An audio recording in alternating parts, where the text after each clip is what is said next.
ఇవాల్టి వాదనలపై మంత్రులు రివ్యూ నిర్వహిస్తున్నారు. ఏజీ సుదర్శన్ రెడ్డితో భేటీ అయ్యారు బీసీ మంత్రులు. రేపు హైకోర్టులో వినిపించాల్సిన వాదనలపై ప్రస్తుతం చర్చ జరుగుతోంది. కోర్టు తీర్పు ప్రభుత్వానికి అనుకూలంగానే ఉండొచ్చని మంత్రులు నమ్మకం పెట్టుకున్నట్లు తెలుస్తోంది. మా ప్రతినిధి ప్రభాకర్ మరింత సమాచారం లైవ్ ద్వారా అందిస్తారు. ప్రభాకర్, ప్రస్తుతానికైతే కోర్టు తీర్పు అనుకూలంగానే వస్తుందనైతే మంత్రులు నమ్మకం పెట్టుకున్నారు. కానీ ఒకవేళ అనుకూలంగా వస్తే పరిస్థితి ఏంటి, ప్రతికూలంగా వస్తే పరిస్థితి ఏంటి? అంటే ప్లాన్ ఏమన్నా సిద్ధం చేసి పెట్టుకున్నారా? పార్టీలతో మాట్లాడే అవకాశం కనిపిస్తోందా, లైక్ బీజేపీ బీఆర్ఎస్ పార్టీ వాళ్ళతో?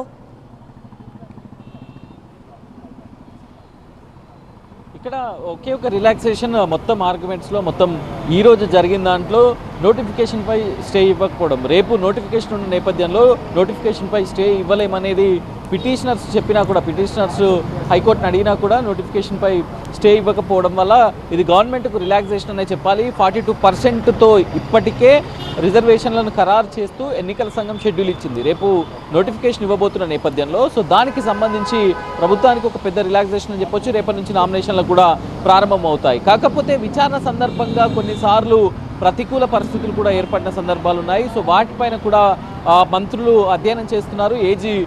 ఏజీతో భేటీ అయ్యారు హైకోర్టులో.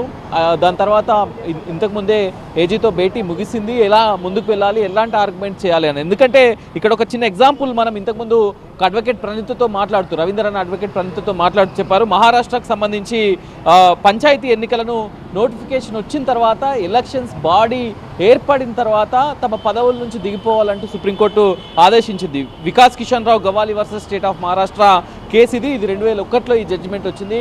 సో అట్లాంటి ప్రమాదం కూడా ఉంటుంది. ఎందుకంటే మహారాష్ట్రలో అప్పటికి ట్రిపుల్ టెస్ట్తో రిజర్వేషన్స్ ఇవ్వలేరు. మహారాష్ట్ర ఎలక్షన్ సంబంధించి అప్పటికే 50% పైగా రిజర్వేషన్స్ దాటిపోయిన నేపథ్యంలో అక్కడున్న వాళ్ళు హైకోర్టును ఆశ్రయించారు. హైకోర్టులో కేసు ఉండగానే ఎలక్షన్ జరిపారు. సేమ్ ఇప్పుడున్న థియరీ ఇదంతా కూడా ఇప్పుడున్న సినారియోను అక్కడ కూడా కనిపించింది. దాని తర్వాత మళ్ళీ సుప్రీంకోర్టుకి వెళ్తే సుప్రీంకోర్టు క్లియర్గా ఈ జడ్జిమెంట్ ఇస్తూనే, నోటిఫికేషన్ రద్దు చేస్తూనే ట్రిపుల్ టెస్ట్ చేయాలని చెప్పింది. సో ఇక్కడ మాత్రం తెలంగాణ ప్రభుత్వం చెప్తుంది ట్రిపుల్ టెస్ట్ కండక్ట్ ఈరోజు ఆర్గ్యుమెంట్స్ అంతా కూడా ట్రిపుల్ టెస్ట్ మీదనే జరిగాయి. సో ట్రిపుల్ టెస్ట్ ఇక్కడ ఎంపైరికల్ డాటా చేసాం, కమిషన్ వేసాం. కాకపోతే ట్రిపుల్ టెస్ట్లో 50% సీలింగ్ దాటకూడదు అనేది ఒకటి ఉంది. సో దాన్ని ఆ ఒక్క విషయంలో మాత్రం కొంత కన్ఫ్యూజన్ ఉంది. సో మొత్తానికి తెలంగాణ ప్రభుత్వం అయితే చాలా కాన్ఫిడెన్స్గా కనిపించింది. ఈరోజు కూడా ఇప్పుడు స్టేట్ ఎలక్షన్ కమిషన్ కూడా లీగల్ టీంతో డిస్కషన్ జరుపుతుంది. సో నోటిఫికేషన్ రేపు ఇవ్వడానికే సంసిద్ధంగా ఉంది. ఎందుకంటే నామినేషన్ ప్రక్రియ పూర్తవుతుంది. అప్పుడు కూడా అంటే వెకేషన్ బెంచ్లో ఉన్నప్పుడు కూడా అప్పుడు కూడా బెంచ్ చెప్పింది నోటిఫికేషన్ ఇచ్చినా కూడా మేము ఇంటర్ఫియర్ అవుతాము అని చెప్పింది, మెరిట్స్ని బట్టి విచారిస్తామని చెప్పింది. సో ఇప్పుడు కూడా నోటిఫికేషన్ వచ్చినా కూడా విచారణ కొనసాగుతుంది. రేపు ఫైనల్ ఆర్గ్యుమెంట్స్ జరుగుతాయా, రేపు ఫైనల్ జడ్జిమెంట్ వస్తుందా లేదా అనేది ఇంకా కూడా కొంత కన్ఫ్యూజన్ ఉంది. ఒకవేళ ఇంకా పోస్ట్ పోన్ అయితే ఏ రకంగా గవర్నమెంట్ హ్యాండిల్ చేయగలుగుతుంది, ఒకవేళ మళ్ళీ ఇప్పుడు పిటిషనర్సే మళ్ళీ అప్పీల్కి వెళ్తే ఏ రకమైన హెడేక్స్ ఉంటాయనేది కూడా కన్సిడర్లోకి తీసుకోవాల్సిన అవసరం. ఎందుకంటే ఆల్రెడీ 1-2 కేసులు ఉన్నాయి కాబట్టి ఇప్పుడు కిషన్ రావు గవాలి కేసు కూడా అదే హైకోర్టులో కొట్టేసింది. హైకోర్టులో రిలాక్సేషన్ వచ్చిన తర్వాత ఎలక్షన్కి వెళ్ళారు, రిజల్ట్స్ వచ్చాయి. దాని తర్వాత సుప్రీంకోర్టుకి వెళ్ళారు పిటిషనర్స్. సుప్రీంకోర్టులో మొత్తం ఎలక్షన్ క్యాన్సిల్ చేశారు. సో ఈ సిచ్యువేషన్ మళ్ళీ వచ్చే ప్రమాదం ఉంది అనేది ప్రభుత్వం ముందు నుంచి కూడా ఆలోచిస్తుంది. సో దానికి ప్రత్యామ్నాయ మార్గాలు, దానికి అనుసరించాల్సిన వ్యూహాలను కూడా ప్రభుత్వం ఆలోచన చేస్తుంది.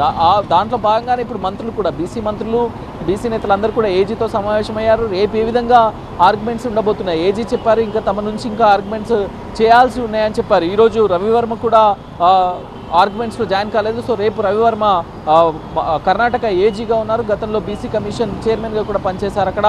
సో అతను కూడా రేపు ఆర్గ్యుమెంట్స్లో ఉండబోతున్నారు. సో ఇదంతా కూడా అంటే గవర్నమెంట్ అయితే ఎక్కడ కూడా ఈ హోప్ను లాస్ కావద్దు అనేది అయితే చూస్తుంది. ఎక్కడ కూడా ఛాన్స్ను వదులుకోవద్దు. 42% రిజర్వేషన్లతోనే ఎన్నికలకు వెళ్ళాలి, 42%తోనే ఎన్నికలకు వెళ్ళి తీరాలి, ఎన్నికలు జరిపించాలి, పూర్తి చేయాలి అనే పట్టుదలతో ఉన్నట్టుగానే కనిపిస్తుంది.